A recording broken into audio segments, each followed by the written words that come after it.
Did you know that El Salvador is home to some of the most exquisite coffee beans in the world? Smooth, rich, and full of chocolatey notes, yet often overlooked. Today, we're unlocking the secrets to brewing El Salvador's finest coffee, step by step. Ready to elevate your coffee game? Let's dive in. First, let's talk beans. El Salvador is known for its bourbon and pacamara varieties, both prized for their balanced flavors. To get the best cup, start with fresh, whole beans. Grind size? That depends on your method. Going for a pour-over? Medium fine works best. Prefer a French press? Go for a coarse grind to avoid over-extraction. Now, water temperature is key.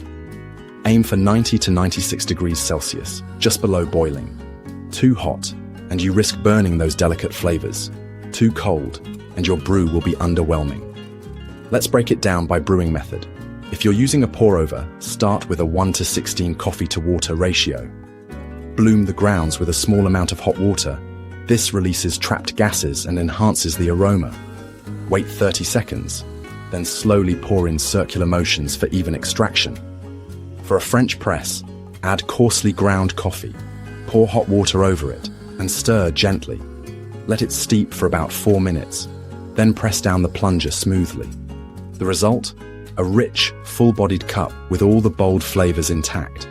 And there you have it. A perfectly brewed cup of El Salvador's finest coffee, rich, smooth, and packed with flavor. Curious about another coffee tradition?